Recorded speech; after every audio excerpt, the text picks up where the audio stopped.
I'd imagine, Michael, you had to ad-lib a fair few times, different scenarios, even like that. And I'm wondering as well, like what's it like in studio, say, when, you know, Brolly starts taking personal attacks at players, or like, and he starts pointing the finger and telling you to hold on now, hold on. Like, what's that like? What's it like to be in the seat across from that live on television, knowing that this lad is throwing grenades left, right, and centre?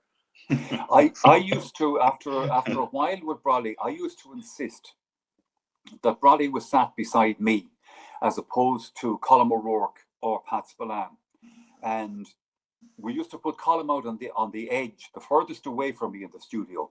And the reason for that was I knew Colm was reliable. I knew he was a go-to guy, a guy who wasn't going to say anything stupid.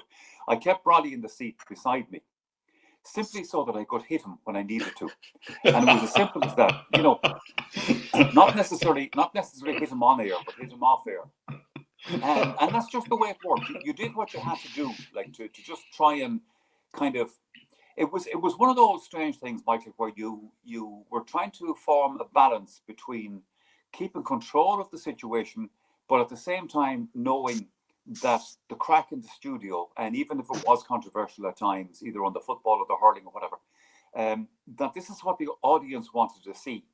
And you asked Sir the question there, where was he aware, like, of the importance of the Sunday game and the panels and all that kind of stuff? I was always aware of it. And I got a reminder of it one day at the airport in Frankfurt. And this happened in many, many places. But I'm in the airport in Frankfurt. I'm checking in, and I hear this voice behind me going, "Hey, Lyster. So I turned around, and of course I got the usual one. "Would you tell that friggin' idiot?"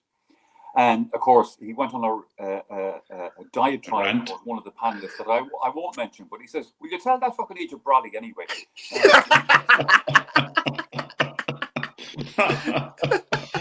Brolly was very shy, of course. Like, and Brolly would like he'd come in for the hurling, right? I mean, Michael was just a genius in terms of, if there was a double header, right, he'd have to do maybe the hurling first and then switch over straight to the football. And it was a incredible afternoon, right? But Brolly was mad about the hurling. And like in Parky Quay Sundays, I'm sure you've seen him, Michael, himself and Colm O'Rourke were down in the field pucking a ball and the hurling the slitter. And we used to have a great bit of banter and stuff, you know. I mean, forget about the football. There's only one game, it's the hurling. But Brolly was very shy. Like he would nearly want to get in on the seat for the hurling panel as well, right? That he was so up to date with the hurling side of it as well, you know. Well, in actual fact, Tomas, Brolly played hurling for Derry. He did. He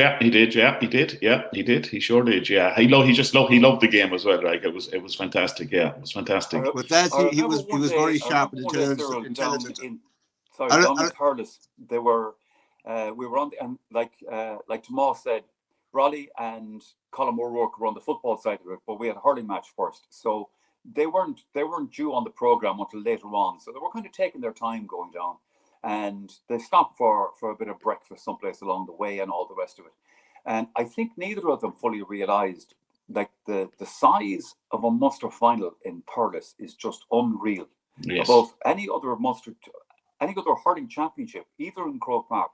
Like there's a special atmosphere in Thurles that's for me I'd never see anywhere else, you know. Yeah. So they arrived down to Thurles in good time for the football, but now Thurles was absolutely jammed to the doors and they couldn't get up to Semple Stadium.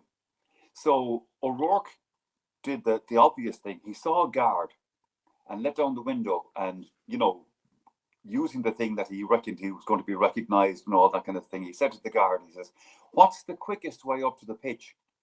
And the guard looked at him and looked at Brolly and he said, "Run."